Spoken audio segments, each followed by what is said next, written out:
Donc normalement c'est bon. Hop, on y va. Elle a dit. Allez, Alors, bonne je sais pas si correction tout le à monde, tous. Ouais, tout le alors monde on t'entend bien, vas-y, envoie le m'entend? document. Ouais, tout le monde t'entend bien. Voilà, impeccable. Comme ça, au moins, on est bon. Donc, je répète encore une fois que je ne veux Magnifique. pas que ce soit une simple correction pour Samuel. Je veux vraiment que ça soit un moment, encore une fois, d'échange où vous puissiez bien dialoguer et bien poser vos questions et approfondir les notions. OK? Bon,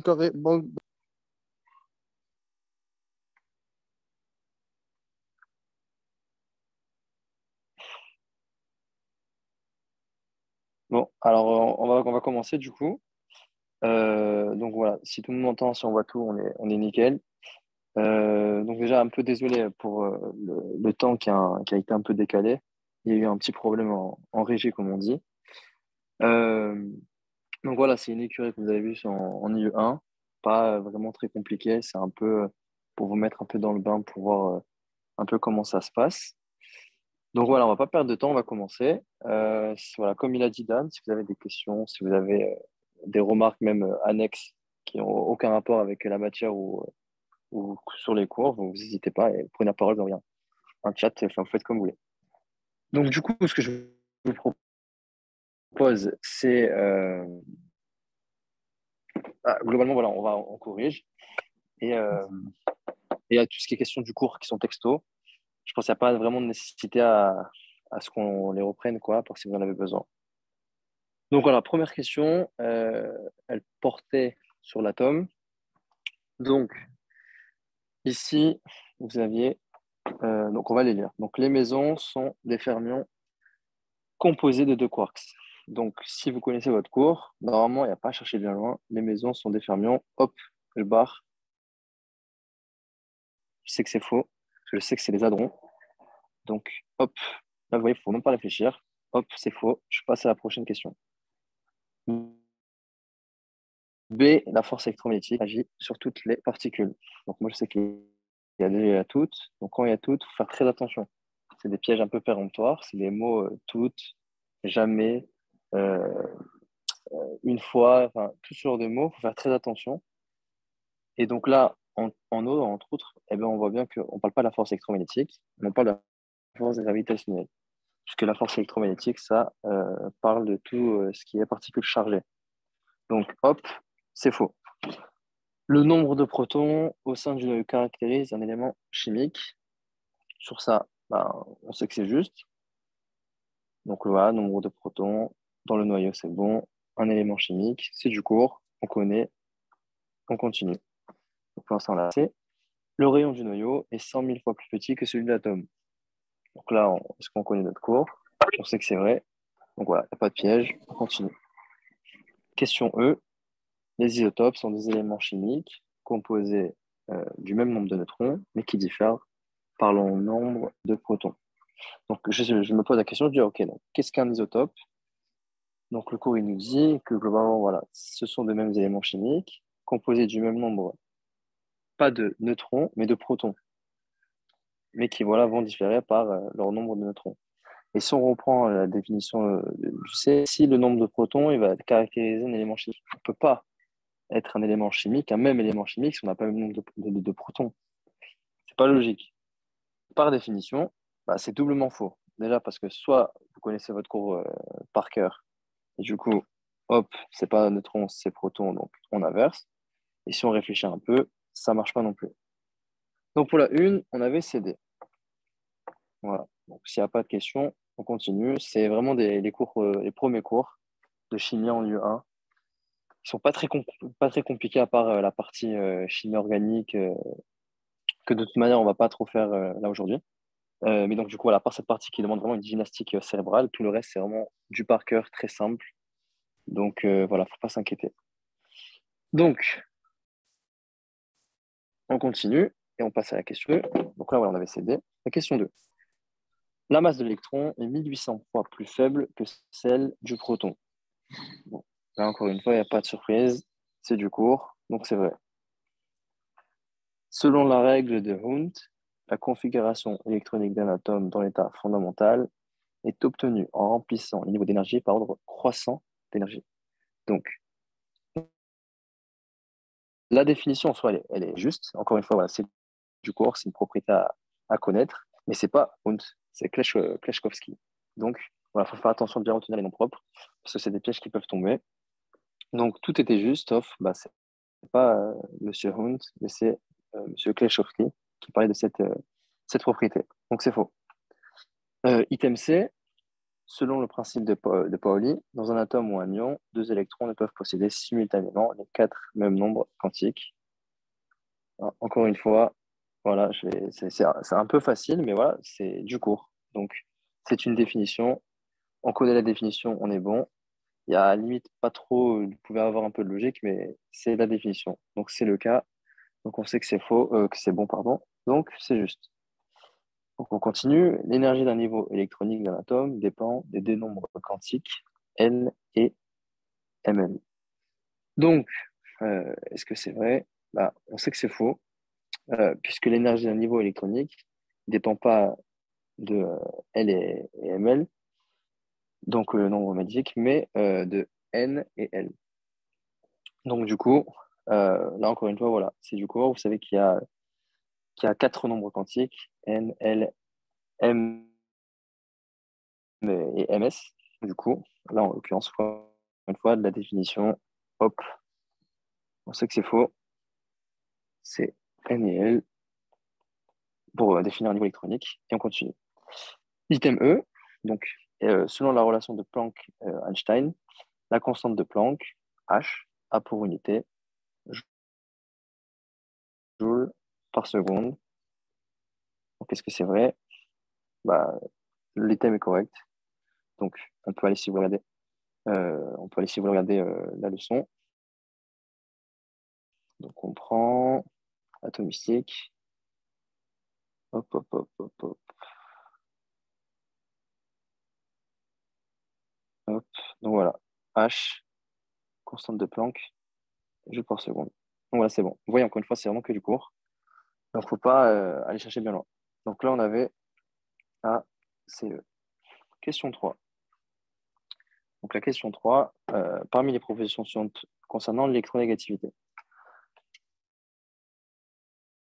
Donc, je vous ai fait plein de petits QCM, après 2 QCM selon les cours.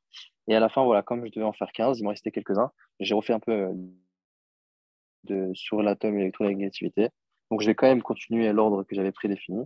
Mais à la fin, voilà, vous inquiétez pas si on refait quelques QCM sur atome et électronégativité.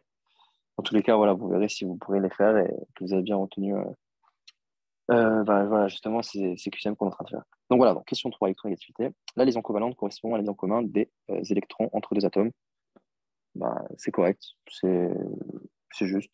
Voilà, encore une fois, définition. Les liaisons ioniques et métalliques sont des liaisons dites chimiques. Donc là, c'est faux. On va aller voir si vous voulez dans le leçon. Donc, on regarde, on prend électronégativité. Donc là, c'était peut-être, il faut être un peu plus soucieux du détail. Mais donc, du coup, voilà, on va voir.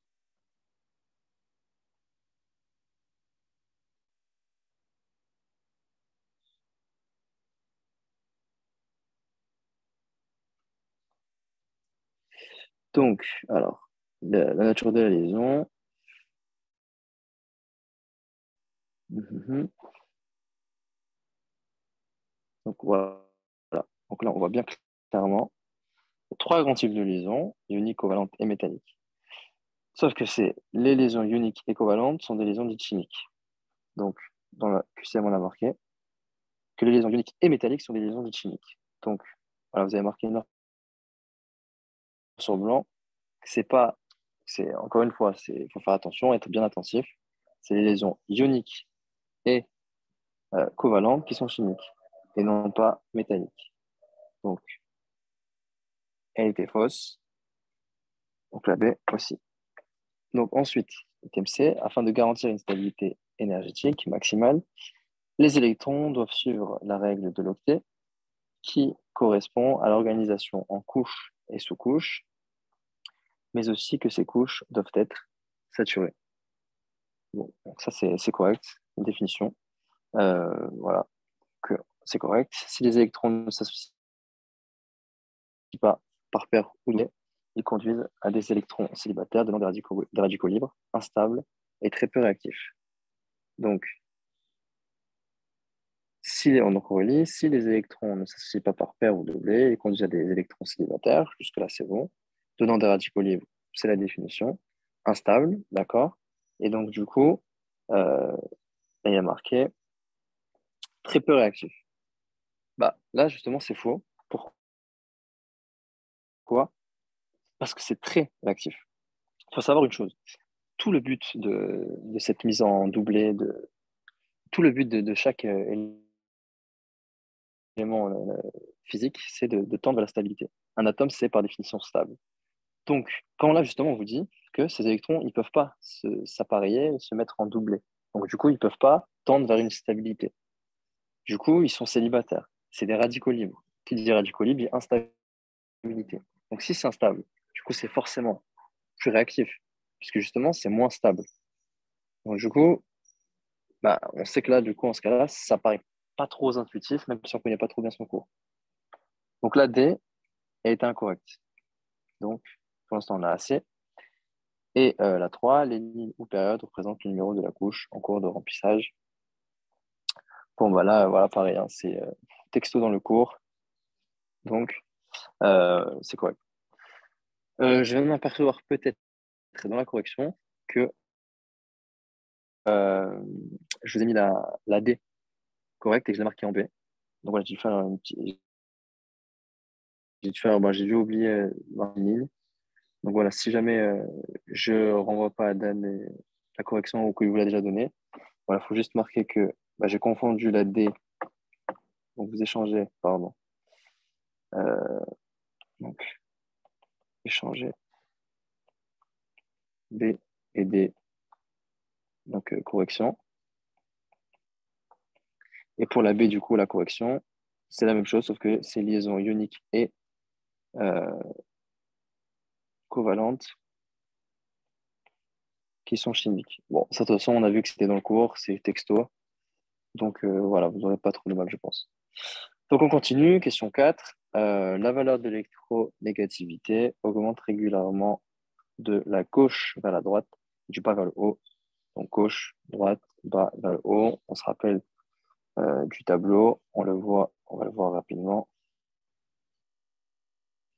Donc, oui, tu vois, il est là. Donc, de la gauche vers la droite, gauche, droite, bas en haut. C'est bon. OK, continue. La valeur de l'électronégativité est croissante selon la diagonale montante. Bon, on a vu notre tableau juste avant. Il faut juste voilà, bien l'avoir visuellement. On sait que c'est vrai, donc c'est bon. Voilà, on peut même, peut-être ça peut vous aider. Donc, on va prendre ça.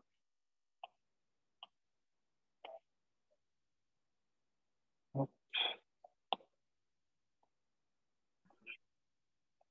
voilà, donc on a le schéma. Donc on voit, voilà, la diagonale montante, c'est bon. OK. En dessous de la diagonale de la ligne d'iso-électronégativité moyenne, les éléments sont des métaux. Donc voilà, définition du cours. L'association d'un non-métal et d'un élément quelconque, une différence de l'électronégativité très faible, donnera une liaison covalente. Encore une fois, du cours. Et la valeur de l'électronégativité de Pauling varie d'une valeur entre 0 et 4. Donc voilà, ils nous disent bien que ça varie entre 0 et 4 en effet, et que ça ne pourra jamais prendre la valeur de 0. Donc 0 n'est pas inclus dans l'intervalle. Et voilà, encore une fois, vous voyez très bien que peut-être pas trop intéressant pour vous, vu que c'est du cours et c'est de la définition, mais c'est pour vous montrer vraiment que les cours du début, il ne faut pas s'inquiéter, ils sont très faciles, et quand on court, ils sont courts, ça va très très vite. Donc là, on est dans le cours. Hop. On continue. Je sais pas qui c'est qui fait un peu de bruit avec son micro. Si, je crois que c'est Eliezer peut-être ou c'est moi, je sais pas. Non. Voilà, ouais. Je pourrais vous mettre en mute. Merci. Ok, on continue. Alors, Je vais voir le chat, peut-être si j'ai envoyé des messages, j'ai pas vu. Donc,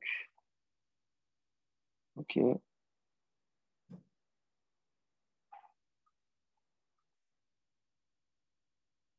Ok, on continue. Donc, parmi les propositions suivantes concernant la stéréochimie, donc, deux molécules sont isomères lorsqu'ils possèdent la même formule brute. Donc, euh, on connaît son cours. Donc, il faut savoir qu'il y a plusieurs choses, les formules brutes, formules développées, semi-développées, topologiques, etc. Là, dans ce cas-là, c'est du cours. Voilà. Donc, vous avouez, c'est pas trop, peut-être pas trop drôle, hein, mais en médecine, c'est ça. Il y a peut-être un bon 60%, c'est dû connaître les notions, quoi.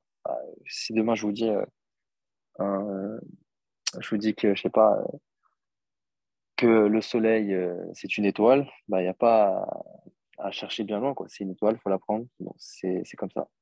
Donc en médecine, ouais, il y a une grande partie qui est ça, mais une grande partie aussi de compréhension. Mais là, en l'occurrence, voilà, faut connaître. Deux molécules sont stéréoisomères sur la même formule plane, ainsi qu'une disposition spatiale différente de leurs atomes. Donc ça, encore une fois, c'est correct. Donc stéréoisomère. La conformation est la structure 3D invariable d'une molécule qui dépend de la nature même de la molécule. Donc, donc je me dis conformation. Ok. Donc, la conformation, euh, je me rappelle en cours, ok. Il y a un truc qu'il faut faire attention. Donc déjà, j'apprends la définition. Et deuxièmement, il faut faire attention de ne pas confondre conformation et configuration. C'est même marqué texto dans le cours. Donc, conformation, on dit que c'est la structure 3D invariable d'une molécule qui dépend de la nature même de la molécule. La question d'après, on me dit que la configuration permet de définir la molécule. Je connais ma définition. Je sais tout simplement que bah, c'est faux. Parce que je me rappelle que ça, c'est la configuration en fait, et pas la conformation. Donc c'est faux. Et donc, item suivant, la configuration permet de définir la molécule. C'est correct. Donc voilà, comme ça représente la structure invariable, bah, de ce fait, bah, si c'est quelque chose qui varie pas et qui dépend de la nature de chaque molécule, bah, par définition, ça permet de la définir. Voilà, encore une fois, vous voyez, c'est des notions à apprendre par cœur, mais pour les retenir, vous pouvez, en comprenant, on retient beaucoup mieux. Et après, voilà, vous pouvez aussi trouver des éléments de logique. Par exemple, je reviens un peu avant, pour retenir si maison, je crois il y a maison et baryon. C'est deux quarks, baryon, c'est trois quarks. Donc ça, encore une fois, c'est une notion à apprendre par cœur. Moi, je sais par exemple que pour des fois apprendre, j'ai pas envie de juste apprendre bêtement, donc j'essaie un peu de me trouver des moyens techniques. Dans maison, vous avez maison, vous avez deux syllabes. Ok. Dans baryon,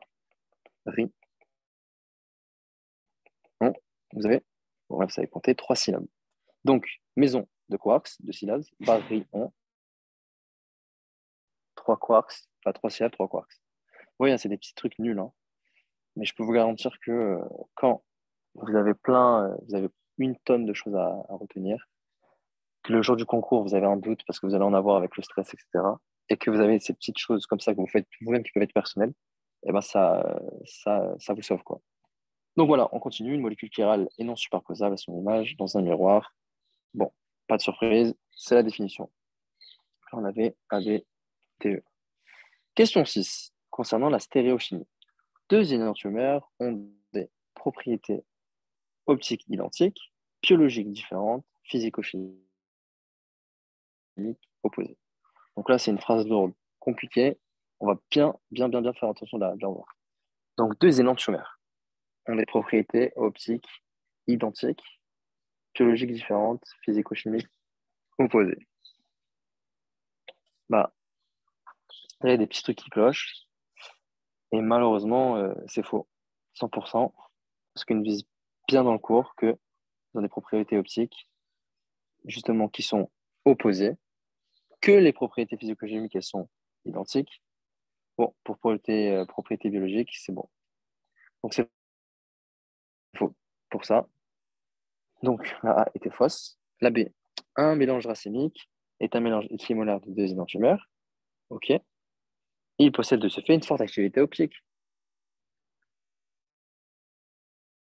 Bah, du coup, c'est pas trop logique. Si c'est un mélange racémique, donc équimolaire, et qui possède des énantiomères, et que par définition, les énantiomères, bah, on a vu que dans ce cas-là, ils vont se compenser en fait, vu que c'est pas les mêmes éléments, mais qu'ils ont une activité optique qui est contraire. Du coup, bah, ils vont avoir activité optique. C'est logique. Donc je reprends.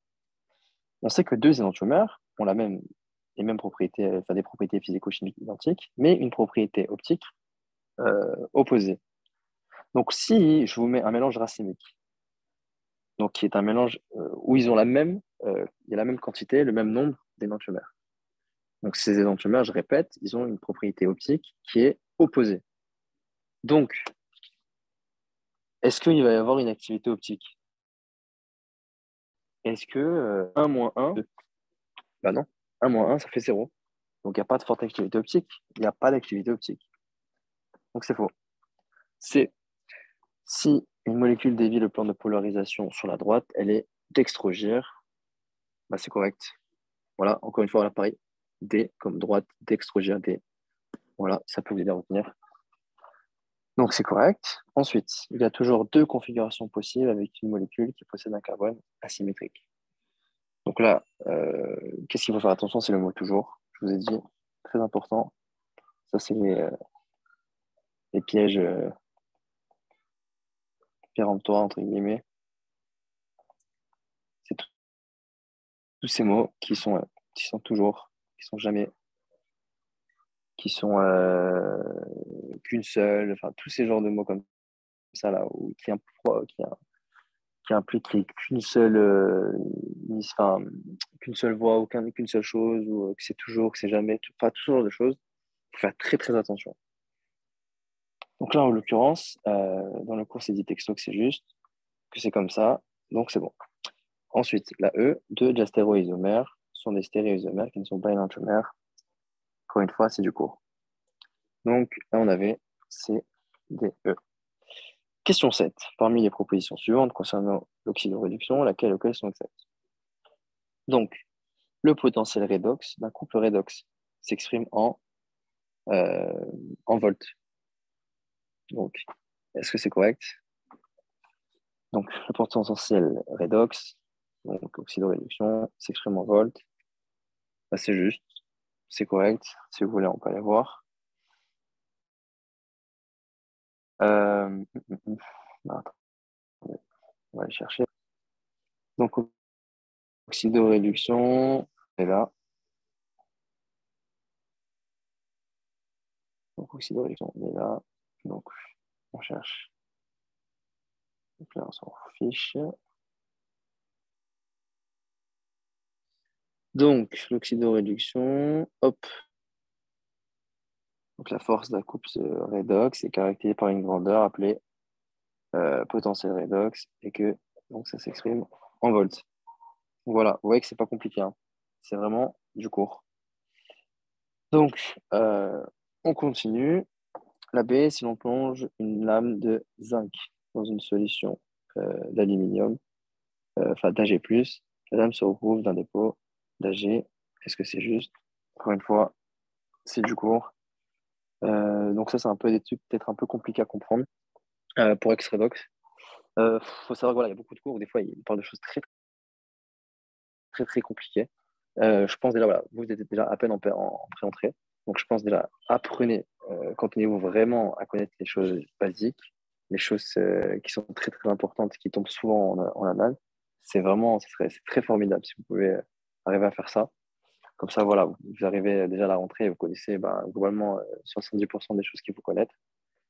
Donc, ce genre de choses, surtout pour les cours du début, comme je vous ai dit, où ils vont pas chercher vraiment très très loin en général, parce que c'est des cours qui sont assez faciles, quoi. C'est pour mettre dans le bain les étudiants. Voilà, des fois, il y a des notions où c'est très compliqué pour rien, quoi. Et vous avez vu même dans le cours de l'atome, des fois, ils vous parlent, je sais pas moi, que la masse d'un proton, c'est égal à un UMA, qui est égal au 12e de la masse d'un atome de carbone. Je fais même plus le truc, mais vous voyez que des fois, il rentre dans des détails complètement inutiles. Donc, je vous dis pas de rien apprendre, de rien dire, etc. Dans tous les cas, il faut toujours, toujours, toujours tout lire. Parce qu'au pire des cas, même si vous apprenez pas, en ayant lu, des fois, vous savez pas, le cerveau, il peut retenir.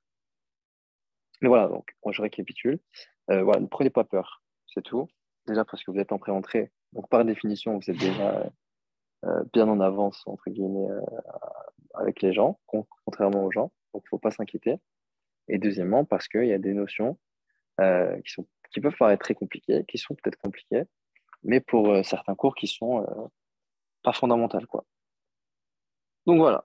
Donc, ça c'est une phrase que j'ai prise du cours. Voilà, je pense que c'est pas trop intéressant de passer 5-10 minutes à essayer de comprendre comment ça fonctionne pour les raisons que je vous ai évoquées. Donc, l'oxydation d'un corps correspond à un gain d'électrons. Donc, c'est correct, c'est la définition. Donc, je valide. Les gains ou pertes d'électrons sont des processus irréversibles. Donc, des processus irréversibles. Je me dis mon cours, qu'est-ce qu'il me dit? Ah, c'est vrai que dans le cours, il me semble qu'il est irréversible. Donc, je me dis, ouais. Bon, je me dis, c'est bon. Donc, je me dis, OK, on continue la prochaine réponse. Il doit y avoir un pont salin pour permettre aux électrons de migrer d'un milieu à l'autre. Donc, voilà, c'est encore une fois définition du cours. Donc, ouais, là on passe sur le truc, ou même je vais refaire l'erreur typique d'un étudiant. Pour l'item, je veux dire, parce que je sais que peut-être qu'il y a des gens qui ont haussé les sourcils, j'ai fait exprès. Donc, je suis là en train de faire mon QCM, je me dis, OK, j'ai 1 minute 30, il faut que j'accélère, il faut que je fasse très vite. OK, donc je lis ma question, les gains ou pertes d'électrons sont des processus réversibles. Je lis très rapidement, je dis, c'est bon, allez, hop, je coche, etc. OK, A, B, C, D, E, je passe à autre chose. Donc, bien sûr, l'item D est faux. Pourquoi, vous allez me dire? Parce que c'est pas irréversible. On parle d'inversible. Inversible. Donc, pourquoi est-ce que j'ai fait exprès de faire volontairement l'erreur? Si ce n'est un peu à part pour voir si vous le suivez et voir si peut-être ça vous a un peu choqué que je mette vrai. Mais c'est surtout pour vous montrer que des fois, et ça va vous arriver, vous allez voir, dans les débuts quand vous allez faire des QCM, qu'on peut faire plein de fautes par inattention, qu'on peut faire plein de fautes parce qu'on va juste lire la question tellement rapidement. On va voir inversible, réversible, ça se ressemble, c'est bon, c'est juste. Et moi, je sais, parce que je vous le dis de par expérience, c'est une chose de connaître son cours, mais de savoir répondre à QCM, c'est tout autre chose. Donc voilà, il ne faut pas s'inquiéter par rapport à ça, vous êtes là pour apprendre à répondre QCM. Et donc voilà, l'erreur typique, c'est ça. Je lis trop vite la question, je confonds, même si je connais la réponse. Je me fais arnaquer parce que les mots se ressemblent, je vais trop vite, etc. Donc voilà, question 7, A, B, C, E, et on est bon. Samuel, On continue. excuse-moi, j'ai une question. Parmi. Yes, dis-moi. L'oxydation d'un corps, je crois que c'est une perte d'électrons, pas un gain. Parce que l'équation, Alors, c'est RED qui donne ox plus E, peut-être je me suis trompé, non. je crois. Et donc j'ai marqué, attends, j'ai marqué quoi? Un gain d'électrons. Attends, je vais voir. Bah, si c'est ce cas, t'as bien fait de m'interrompre. Alors attends, on regarde. Tu as raison. Ah, bon bah tu vois. Heureusement qu'il y a des gens qui suivent. Exactement. Donc, c'est ça.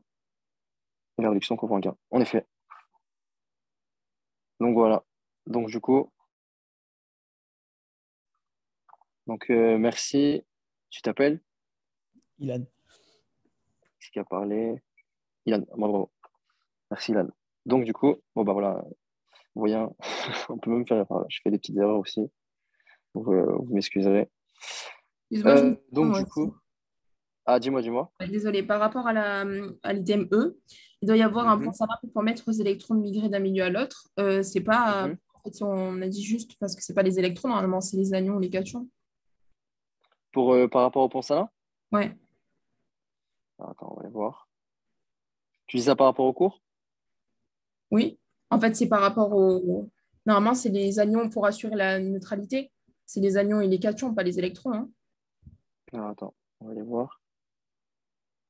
Euh, Tu te rappelles vers à peu près quelle page du cours c'est ou pas? Non, mais non, pas du tout. Parce que, parce Je que vais voir. vraiment, là, ce que je vous disais en fait, c'est que un cours comme Ox-Redox, en fait, il y a beaucoup de cours où, regardez, par exemple, euh, Ox-Redox, qu'est-ce qu'il faut retenir? Perte d'électrons, gain d'électrons. Voilà, qu'est-ce que c'est un oxydant? Bon, du coup, c'est pour ça que je viens de voir quand j'ai dû confondre avec quand j'ai dû écrire entre oxydant et oxydation. pour gagner et perdre. Mais bref. Du coup, voilà, Ox Redox, qu'est-ce que c'est? C'est quoi voilà, l'unité? Peut-être pas. Je sais pas si ils vous ont fait faire les annales ou pas, un peu des cours. Mais comment, en fait, pourquoi je vous dis ça, c'est que comment ça s'organise l'UE1. L'UE1, vous avez de la chimie et vous avez de la biochimie. La biochimie, c'est une matière qui est énorme. Quand je dis énorme, c'est une quantité de cours qui est très, très lourde, beaucoup, beaucoup, beaucoup de par cœur. Donc, c'est très compliqué. Et la chimie, vous avez des cours du début, atomes, électronégativité, nanana, etc., oxyredox, etc. Donc, oxyredox, c'est un cours un peu compliqué en soi. Mais comme en soi, la partie compliquée de chimie, donc de U1 chimie, c'est tout ce qui est chimie organique. En soi, les cours du début, ils vont jamais vous casser la tête en fait. Ils vont jamais venir chercher, genre la question par exemple, je pense à l'un ou si c'est un pot en cuivre ou un pot en salin, si ça correspond à des anions, des cations. C'est là je l'ai mise parce que je me rappelle une fois qu'on m'avait fait un QCM, on m'avait mis que c'était un pot en cuivre ou quoi, un cours, donc à part si on retrouve un peu aussi dans le cours. Après, je Et que sais du quand coup, on nous avait marqué ça dans le cours. On mhm. a appris ça aussi en terminale. Tu sais que c'est quelle page ou pas? Non. Parce que je t'avoue, je pourrais, alors là, je te dis, j'ai pas la capacité de retrouver dans la, je pense, si j'arrive pas à voir aussi, qu'on regarde ça. Mais ce que je veux dire par là, c'est que, enfin, genre, voilà, je sais pas si vous voyez ce que je veux dire, mais c'est des choses, c'est des détails dans ce genre de matière où ils vont pas vous poser de problème, quoi, entre guillemets. Vous imaginez bien qu'ils vont jamais venir vous prendre cette formule et vous demander c'est quoi la formule, quoi. Ou voilà, c'est quoi l'équation de Nernst ou ce genre de choses. Dans d'autres matières, il faut vraiment tout apprendre, et dans d'autres choses ou pas. Et donc, je sais qu'un cours, je me rappelle un cours comme Ox-Redox, c'est un cours qui peut faire peur, mais pourtant voilà, c'est pas, ça sert pas à grand-chose, quoi. Donc, attendez, on va essayer peut-être de trouver aussi également. Ok. Pont-Salin, y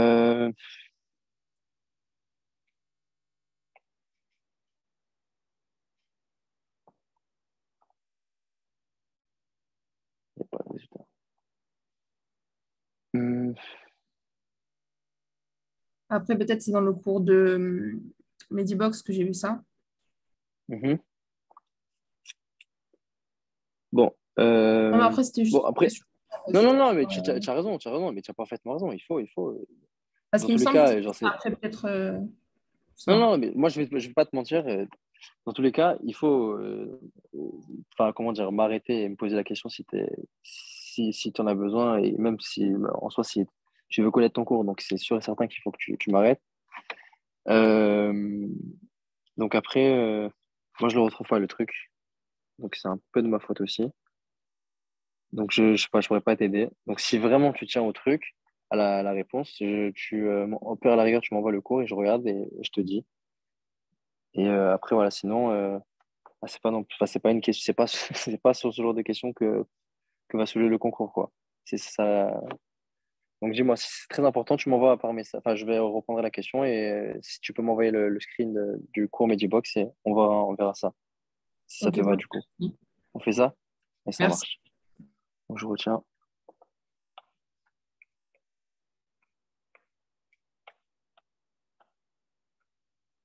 Ok. Donc, alors, concernant les alcanes, question 8, on continue. Donc, les alcanes sont uniquement composés de carbone et d'hydrogène. Question, item texto du cours, c'est bon. Ils sont saturés car ils possèdent de nombreuses doubles ou triples liaisons. Donc, alors je me dis, est-ce que ça a l'air juste? Saturé. Bon, bon, si je connais pas le cours, là, j'avoue que, à part si, voilà, vraiment, vous êtes très fort en chimie, c'est un peu compliqué. Saturé. Bon, c'est texto dans le cours, c'est pas saturé, c'est insaturé. Donc, c'est faux. Mais là, voilà, j'essaie de voir si peut-être on peut. Hmm. Bon, moi, j'ai en tout cas pas. Avec mes connaissances de troisième année, j'ai pas trop la capacité de vous dire ce qu'il y a un truc un peu logique.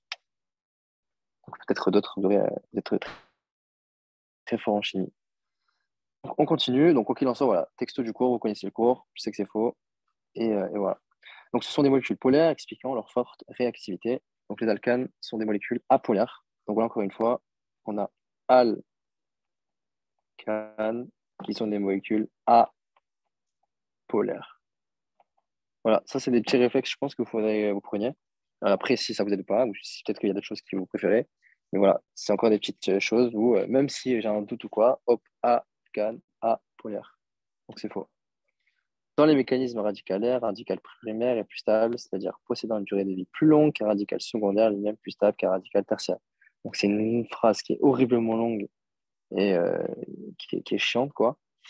Moi, je me rappelle, dans les mécanismes radicalaires, je me rappelle de ça. Un, 2, 3, hop, un, 2, hop, et 1. Okay. Donc, on me dit là qu'un radical primaire est plus stable. Je sais que c'est faux. Je sais que c'est l'inverse. Donc, là, c'est ordre décroissant. Donc, c'est faux. Ayant une durée de vie plus longue, lors d'une substitution radicalaire, les radicaux primaires réagiront majoritairement. Donc, c'est faux. Pourquoi? Parce que donc ça aurait marché si ça avait été pour les radicaux tertiaires. Mais voilà, du coup, voilà, il nous explique que dans le cas de ces substitutions radicalaires, que comme ils sont plus stables, comme ils vont du coup avoir une durée de vie plus longue, bah, c'est eux forcément qui sont présents pour faire les réactions, quoi, pour réagir. Donc là, c'était faux, puisque c'était euh, du coup tertiaire. Ok, donc la 8, on avait que du A. Ok, item 9, parmi les propositions suivantes, laquelle est la question exacte? Les alcènes ont pour formule brute c'est ACN, donc un n nombre de carbone et 2 fois un n nombre d'hydrogène. Donc en soit pour tel nombre de carbone, j'ai 2 fois le nombre d'hydrogène. Donc ça, c'est du cours, c'est vrai. Donc c'est bon. Les réactions d'halogénation sont des transadditions. Donc, c'est correct. Les réactions d'halogénation ont besoin d'un catalyseur métallique. Est-ce que c'est vrai? Je regarde mon cours. Donc là, je sais que le cours, il est un peu lisse, il vous met des tableaux, etc. Donc, enfin, il ne vous met pas des tableaux, voilà, il met des schémas ou ce genre de choses. Je vous conseille de faire un tableau. Ça sera plus visuel, quoi. Je sais pas, par exemple, voilà, vous prenez un tableau, comme ça, vous faites des lignes, etc., etc. Et vous mettez, OK, donc là, j'ai halogénation, j'ai hydrogénation, est-ce que c'est trans, est-ce que c'est cis, etc. Donc là, en l'occurrence, je sais qu'à halogénation, il n'y a pas besoin de catalyseur métallique, mais c'est l'hydrogénation qui a besoin d'un catalyseur métallique, et que justement, l'halogénation, il n'a pas besoin de catalyseur du tout. Et voilà. Donc c'est faux. Selon l'effet Karash, l'effet peroxyde, l'hydrogène se fixe sur le carbone le moins hydrogéné. Donc là, quand je me dis Karash, je me dis qu'il faut faire attention à pas ce que je confonde avec l'autre, Markov-Nikov. Donc Markov-Nikov, il me dit c'est pour le plus. Donc Karash, je sais que c'est pour le moins. Donc je retiens. Dans un truc comme ça, soit vous arrivez, enfin vous retenez. Là, le premier truc qui me vient à l'esprit, c'est de me dire, bon, là, après, ça fait attention que pas ça vous embrouille. Par exemple, je pourrais me dire, Karash est égal moins. Ok. Markov-Nikov est égal plus. Donc, du coup, je peux me faire un petit produit en croix. Bon, ça, c'est très dangereux, hein. Faut pas vous embrouiller. Moi, je le faisais, ça m'arrivait de le faire. Donc, ça fait quoi? Ça fait, ok, donc j'ai ce carave. Et je me dis, ça correspond à quoi, carave? Ça correspond au truc comment qui est le moins, qui est le plus, etc. Ah, je me dis, ah, ok, je me rappelle que j'aime beaucoup faire des assonances avec les premières lettres ou quoi. Mais je me rappelle que dans ce cas-là, c'est l'inverse. Donc, du coup, je sais que Markov-Nikov, c'est justement le moins, parce que c'est la même lettre, mais du coup, c'était pas pour lui, c'était pour l'autre. Donc voilà. Ça, c'est encore une fois. Moi, je pense vraiment, je vous dis, trouvez vos trucs qui vous permettent de retenir. Moi, je vous dis les miens, parce que voilà, ils m'ont aidé. Mais voilà, si ça vous plaît, voilà, prenez-les ou vous les faites un peu à votre sauce. Et si ça vous plaît pas, parce que bah, faut pas se confondre, quoi, et ça peut être dangereux, ben voilà. Donc, voilà, je vous montre. Après, si vous aimez, vous aimez. Après, c'est comme vous voulez. C'est le marché, quoi. Donc, hop, la réaction d'hydratation nécessite un milieu acide comme catalyseur, c'est all good. Et on continue. Parmi les propositions suivantes de la calculation exacte, l'eau et le benzène sont des molécules polaires. Elles vont avoir de nombreuses interactions entre elles. De ce fait, elles peuvent former une solution. Malheureusement, j'aurais envie de mettre vrai, parce que ça a l'air bien vrai, bien correct. C'est faux, puisque l'eau est polaire, mais le benzène est apolaire. Et donc, comme ils sont polaires et apolaires, il ne va pas y avoir d'interaction. Et comme il n'y a pas beaucoup d'interaction, il n'y a pas de solution. Donc, c'est faux. Dans une solution gazeuse, le mélange est toujours homogène. Donc là, j'ai peur. Je me dis, punaise, toujours. Je sais que toujours, en général, c'est faux quand même. Bon, alors en l'occurrence, je connais le cours et je sais que j'ai retenu que dans ce cas-là, quand c'est mis en solution gazeuse, il y avait un truc avec toujours, donc c'est vrai. Donc là, dans ce cas-là, ok, c'est bon. Dans un mélange liquide-solide, lors d'une dissolution exothermique, l'augmentation de la température provoque la diminution de la dissolution. Donc, dans une chose comme ça, moi je me rappelle, quand on parle de dissolution exothermique, il y avait aussi dissolution endothermique. Donc en gros, le piège ici, c'est quoi? De ne pas confondre lequel augmente, lequel diminue. Donc, déjà, je sais que on parle de dissolution, donc forcément, c'est mélange liquide-solide. Donc, bon, même s'il pourrait faire un piège tordu, là, ça ne serait pas le cas. Mais donc voilà, c'est lequel qui marche, etc. Moi, je ne sais pas si c'est vraiment une logique. Moi, je me disais dans ma tête, je me disais, si c'est une dissolution endothermique, donc c'est dans. J'avais une idée que c'était j'imaginais un espèce de bocal ou un cube ou quoi, comme un glaçon, quoi, si vous voulez. Et j'imaginais que la dissolution, elle se faisait dedans. Et que donc, du coup, comme on parle endothermique, dedans, je ne sais pas pourquoi j'avais cette image, mais je me disais que si j'augmentais la température, ça allait forcément comment dire, ça allait provoquer l'augmentation de la dissolution. En gros, je m'explique. Comme on parle d'un truc thermique, et que là, on parle d'augmenter la température. Comme j'avais l'idée de me dire que c'était endothermique, et donc forcément, j'avais l'impression que, je sais pas, c'était à l'intérieur du truc, et que du coup, la chaleur, elle marchait avec le truc, quoi. Et bien, du coup, je me disais que là, c'était dans ce cas-là où si j'augmentais ma température, comme c'était un truc endo et pas exo, parce que exo, ça avait l'impression que c'était dehors, et que du coup, ça allait même pas toucher le truc ou quoi, ben, du coup, je me disais que forcément, bah ouais, ça allait augmenter la dissolution. Bon, en l'occurrence ici, bon, là, je vous dis des fois, faut pas écouter tout ce que je dis. Enfin, voilà, moi, je vous dis des trucs dans mon cerveau un peu bizarres, ce qui me permettait de retenir. Mais voilà, là, c'était même pas, je sais même pas s'il y a une logique véritable. Puisque dans ma tête, j'imaginais un truc comme ça. Et voilà, j'imaginais un espèce de glaçon. Et que comme c'était exo, la chaleur, elle ne pouvait pas vraiment avoir d'effet, puisque c'était à l'extérieur du truc. Comme c'était endothermique, et ben, en l'occurrence, là, ça pouvait faire un truc, puisque ça agissait dedans. Et donc, du coup, ça accélérait le truc. Donc voilà, je sais pas si ça peut vous aider. Mais voilà, dans l'occurrence ici, je retiens juste une chose, exothermique, augmentation de température provoque diminution. Donc voilà, je peux faire un truc comme ça. Exo est égal diminution, endo est égal augmentation. Donc c'est bon, on continue. La concentration molaire s'exprime en mol par kilogramme moins 1. C'est compliqué ça, hein. Concentration molaire, je suis rapide, j'ai envie pas de perdre de temps, je me dis que c'est pas bon, malheureusement. C'est la concentration molale. La concentration molaire, elle s'exprime, donc pardon, la concentration molale, elle s'exprime en mol par kilogramme moins 1, et la concentration molaire, elle s'exprime en mol par litre moins 1. Donc, mol par litre moins 1.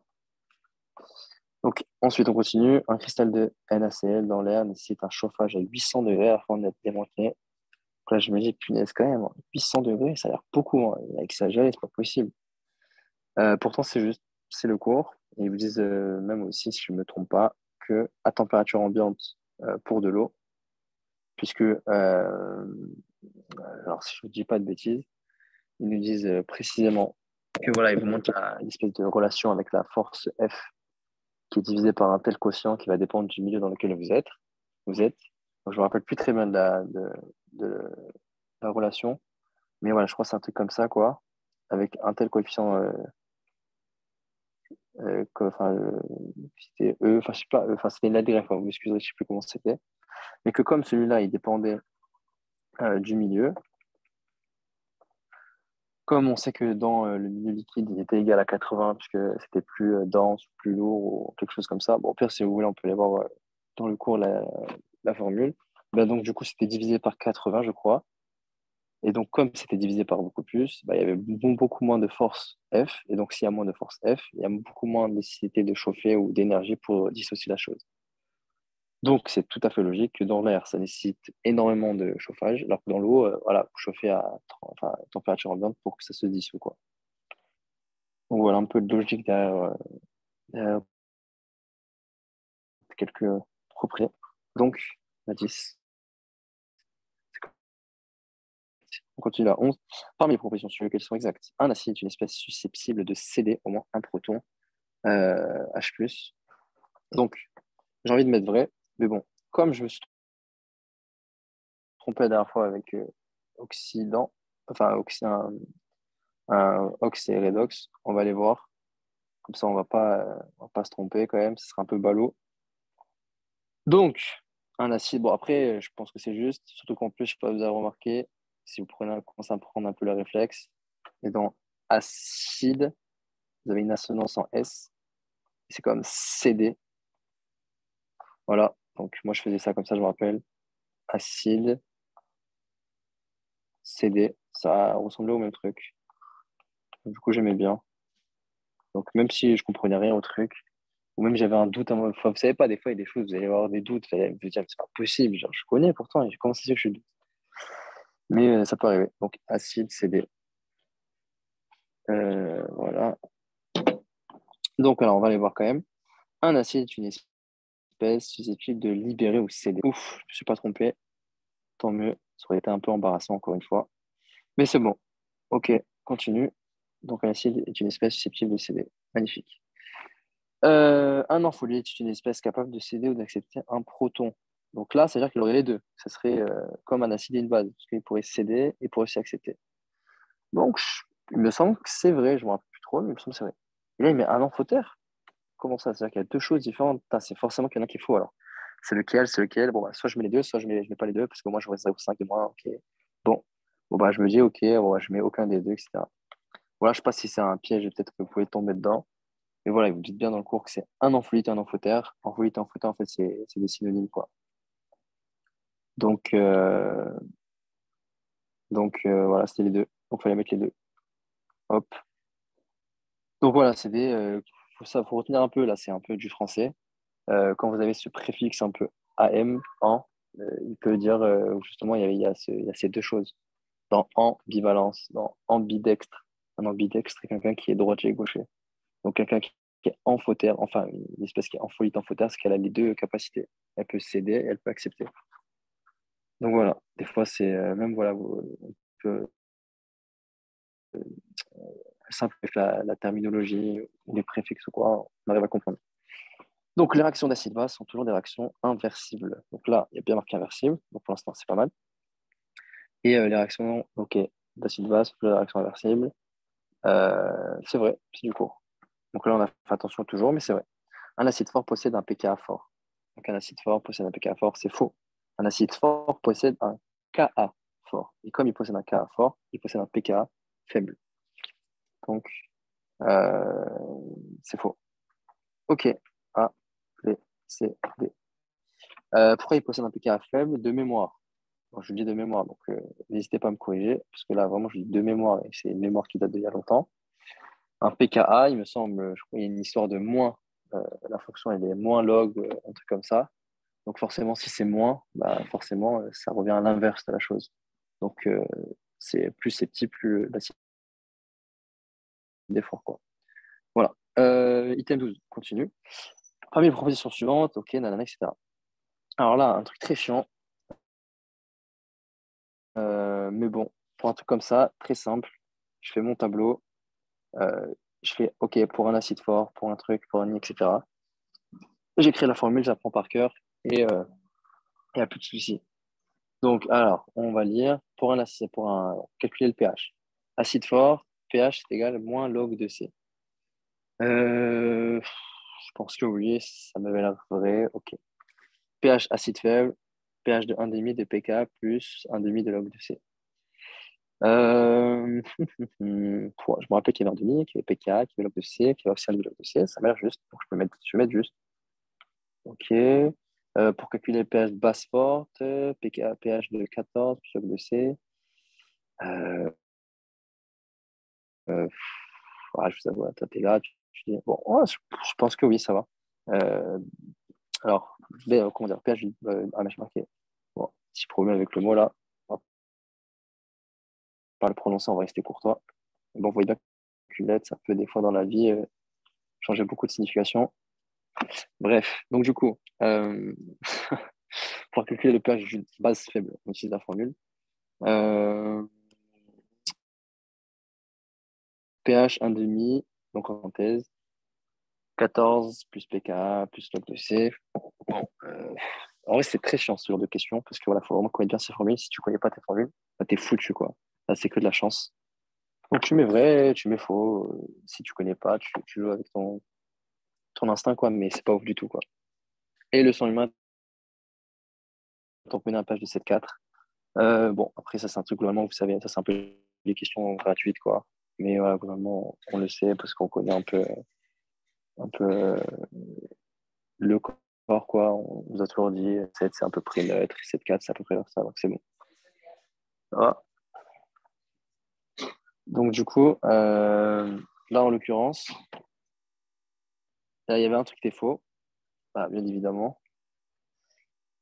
C'était, bon, je sais pas si vous l'avez trouvé, mais du coup, c'était tac tac tac,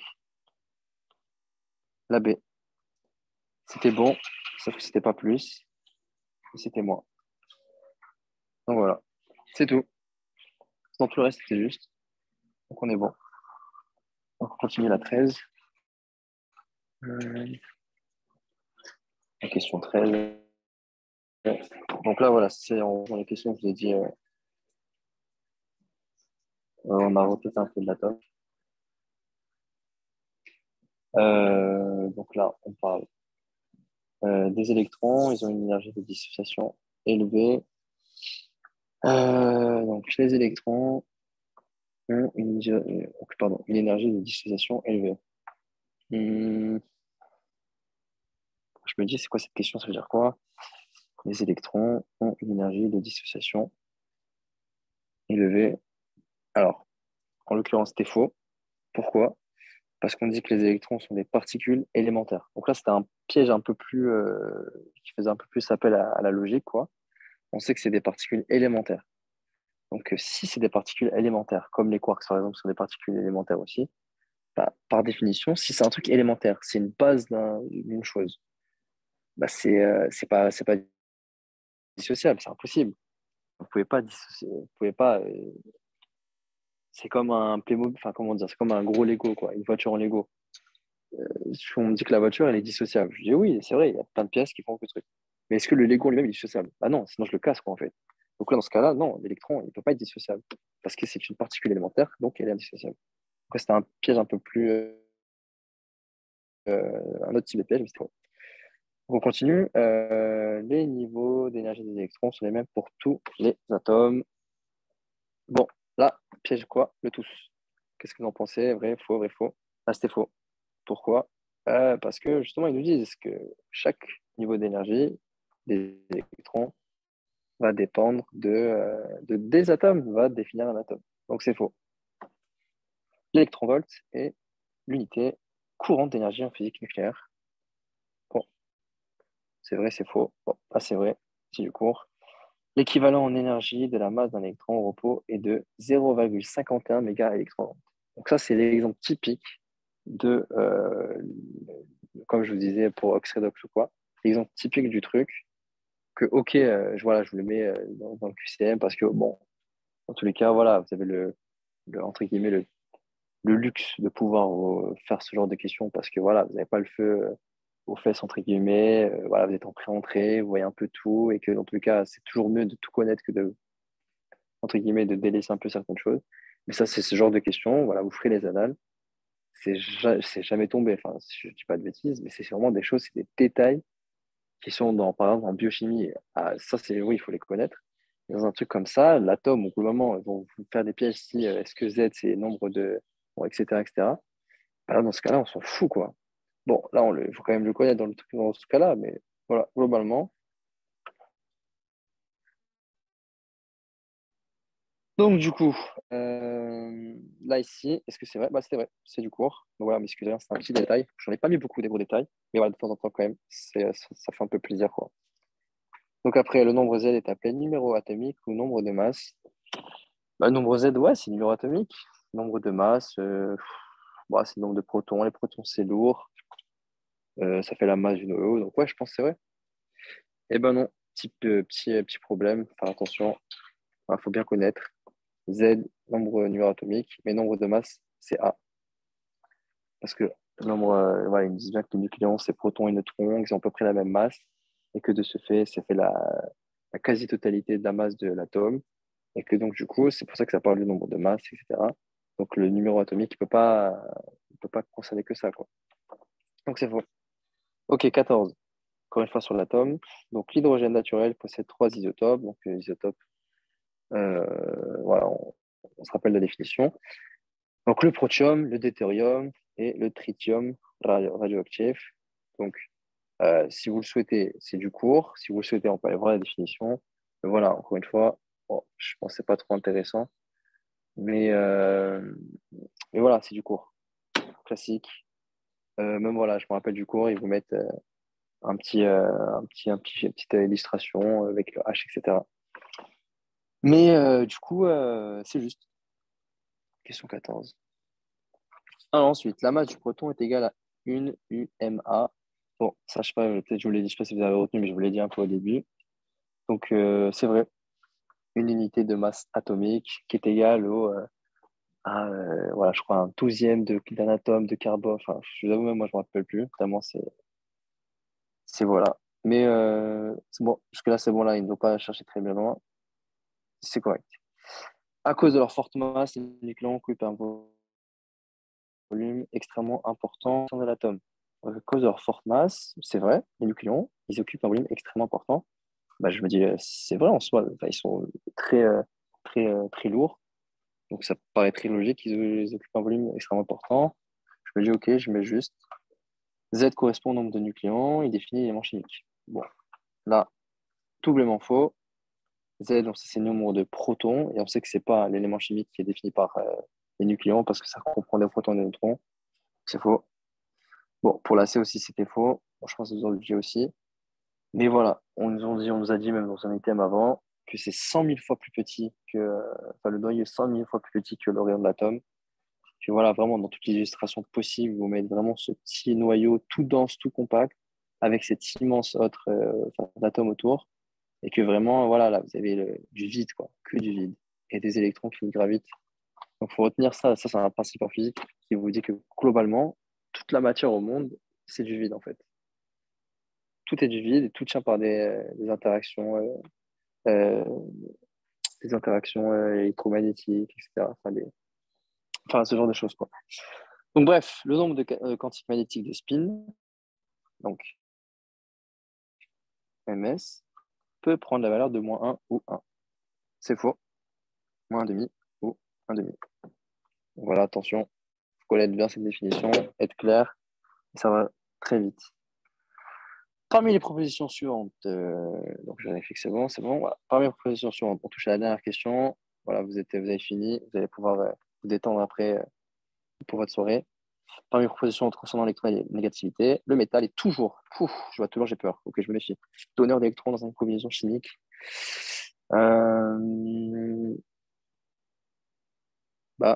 C'est texto, c'est vrai.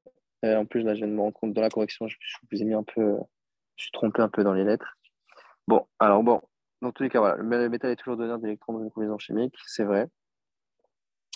Ensuite, la valeur de l'électronégativité, donc ça c'est correct. La valeur de l'électronégativité croît régulièrement de bas en haut dans une ligne.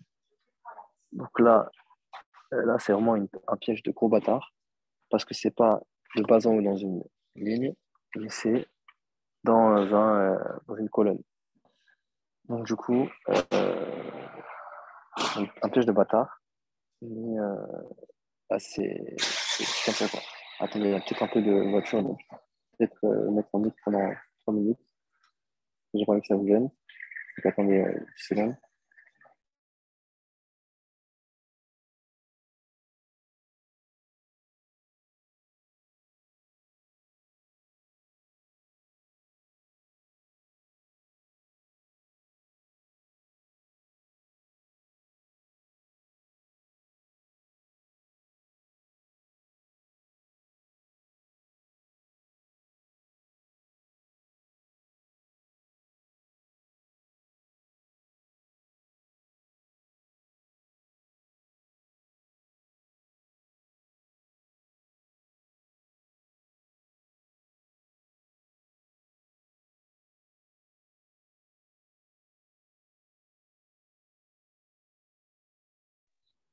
Voilà, désolé.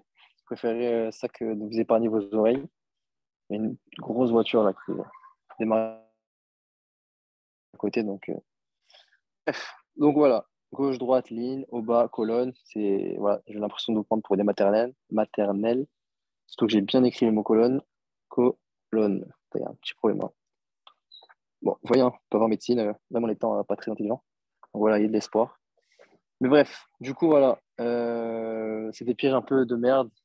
Vous êtes là, vous lisez votre truc, vous savez très bien qu'une ligne, c'est pas de haut en bas, mais bon, c'est comme ça, bienvenue en passe.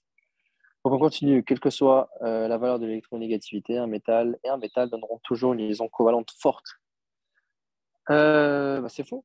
Une liaison métallique, c'est deux métals. Donc liaison métallique, un alliage. Donc, c'est faux. Dans le cas de combinaisons se produisant avec au moins un élément non métallique, deux éléments d'électronégativité très différentes forment une liaison ionique. C'est vrai, c'est vrai. Une liaison dative est le don d'un doublet de liaison complet par un non-métal porteur d'un excédent électronique. Si je n'ai pas de bêtises, c'est du cours aussi. Donc c'est bon. Donc en conclusion, il y a quoi de juste? ADE. Donc moi, je vais juste mis, je crois, BDE. Mais c'était ADE. Donc voilà, vous m'excusez encore une fois. Et voilà. Donc, je ne sais pas si. Donc, il me semble peut-être qu'il y a des questions. Vous, mon pire, vous m'envoyez. Je sais mon numéro. Je le marque. Hop. 06 34 38 50 27. Si vous avez une question sur le QCM, vous m'envoyez et j'essaie de voir, de voir avec vous sur les cours Medibox. Enfin, sur le cours, quoi. Et voilà, si vous avez besoin de comprendre ce qui est normal. Donc voilà, vous me dites. Sinon, voilà, hein, pour le moment, voilà, c'est fini pour le truc. Je vous libère. Profitez de votre soirée tranquille avant de. Voilà, très important de ne pas confondre vitesse et précipitation. Je vous prie très sur ces mots, dans le sens où vous êtes en pré-rentrée, vous n'êtes même pas en pré-rentrée en soi. Donc voilà, il faut vraiment être détente. Même les gens pré-rentrés, il faut dire, OK, ça commence, mais voilà, il ne faut pas non plus commencer à se tuer. Vous savez que ça passe très vite. Le premier semestre, le deuxième semestre, ça passe très vite, je vous l'accorde. Mais il faut quand même tenir. C'est un semi-marathon. Donc si vous commencez déjà à rentrer le 1er septembre, vous êtes épuisé parce que vous n'en pouvez plus. Voilà, c'est pas ouf, quoi. C'est comme une course. Il y a l'échauffement, etc. Là, vous êtes en échauffement. Voilà, tranquille, vous êtes détente, c'est bien, tranquille. Donc, il faut travailler, c'est bien, voir de temps en temps. Il ne faut pas non plus rien faire parce que c'est nul, quoi. Mais il ne faut pas confondre vitesse et précipitation. Très important d'avoir en tête. Donc, travailler, mais voilà, tranquille. Donc, bref, est-ce que vous avez des questions maintenant? Dites-moi. Voilà. Moi, j'avais une question. Dis-moi. Je crois que c'est la question 4. C'est sur l'électronégativité. Il y a même Célia qui l'a posée dans le chat, la question. Ah Et merde, en c'est fait, quoi? il y a marqué la question E, la valeur de l'électronégativité de Pauling varie d'une valeur entre 0 et 4. Et Ouais. là, on a marqué vrai, sauf que avant-hier ou je sais plus quand. Ah, ok, j'ai compris. Ouais, Ouais, tu veux dire voilà. que varie. Ouais, j'ai compris. Alors, en gros, que c'est faux parce que. Parce que ça va de 0,7 Non, à je 4. comprends. Ouais, c'est faux parce que ça prend pas en compte zéro. Ouais, c'est vrai, c'est vrai. C'est vrai. Euh, Ouais, bah ça, tu vois, ça c'est. Non, en vrai, c'est vrai. Hmm, Ça, c'est compliqué, ça. Parce que ça, c'est. En fait, si tu veux, il y a plein de questions. Regarde, je te montre. Texto. ça le problème, tu vois. Sa valeur varie sur une échelle de 0 à 4. Mais en vrai, en soi, c'est vrai. Parce que là, on voit bien que Francium, 0,7. Et en plus, même, je l'ai dit, que ça ne prenait pas la valeur de 0, donc qui n'était pas à prendre en compte dans l'intervalle. Mais c'est vrai. Voilà, C'est parce que vrai, la c'est dernière vrai. fois, on l'avait mis faux et là, on l'a mis juste. Bon, je sais pas trop. Ouais. Bah, du coup, je te dirais, mais faux. Et, sur tous les trucs qui te mettent ça et que. Mais en soi, c'est vrai. Mais en soi, ouais, et après, tu verras qu'il y a quand même. Ça, c'est malheureux, hein. Mais il y a des choses où, malheureusement, quelques questions. C'est bon, c'est quand même rare. Faut pas non plus rentrer dans la psychose. Il y a des petits trucs où, genre voilà, tu as bien vu que, je sais pas si vous avez déjà vu, mais il y a des choses où il y en a un, il va corriger juste, l'autre, il va corriger faux. Surtout en biophysique, le 3. Et en deuxième semestre, dans des matières pour les SP en dentaire, par exemple, enfin pour les SP 12. Bon, ça, je sais pas, c'est loin pour vous, mais voilà. Mais c'est vrai, en soi, du coup, c'est vrai que là, je viens de le capter. Moi, j'avais juste lu un peu le cours comme ça, etc. Je me dis entre 0 et 4. Donc, j'ai mis un peu la question bêtement. Mais en soi, si j'avais été toi, et si là, j'avais relu le QCM, j'aurais mis faux. Parce que s'il y a marqué dans le cours entre 0 et 4, mais on sait voilà, que la valeur 0 n'existe pas. Donc, c'est vrai que c'est ambigu, quoi. Donc, écoute, s'ils ont mis avant faux, que en plus tu sais que truc, j'aurais donné le bénéfice du doute à 70% que c'est faux, donc j'aurais mis faux. Comme ça, il n'y a pas de truc, pas de problème. Ok, Voilà. Est-ce d'accord, que ça merci. répond à vos questions? Vous en avez d'autres? Ouais, dites-moi, est-ce que c'est bon pour les autres? Voilà, n'ayez pas honte. Euh, Et voilà, j'espère que je sais pas, ça vous a été un peu utile. Voilà, encore une fois, je vous le répète, c'est vraiment, c'est pas compliqué, quoi. C'est le début du 1. Donc, faut pas avoir peur et faut pas se mettre la pression de dire, punaise, je comprends pas, je connais pas la telle réaction de la telle démonstration de trucs sur Ox-Redox ou je connais pas sur acide base. Enfin, voilà, quoi. Faut pas commencer à vous les annales, quoi, hein. Les annales, c'est pas qu'en connaissant les annales que vous allez réussir parce que ça sert à rien. Sinon, vous imaginez bien que bah, ça ne servirait à rien d'avoir une équipe, hein. Tout le monde ferait les annales et basta, quoi. Il y aurait même plus de concours en soi. Mais, comment dire, mais sur certaines choses, globalement, voilà, faut pas non plus. C'est pas que du par cœur, quoi, médecine. Enfin, la passe. Voilà. Bon, si c'est bon pour vous, moi je vous quitte. Je vous souhaite une bonne soirée et on se dit à la prochaine, quoi. Merci beaucoup, au revoir. Au revoir. Au Allez, revoir. merci, au revoir. Merci, au revoir. Au revoir. Au revoir.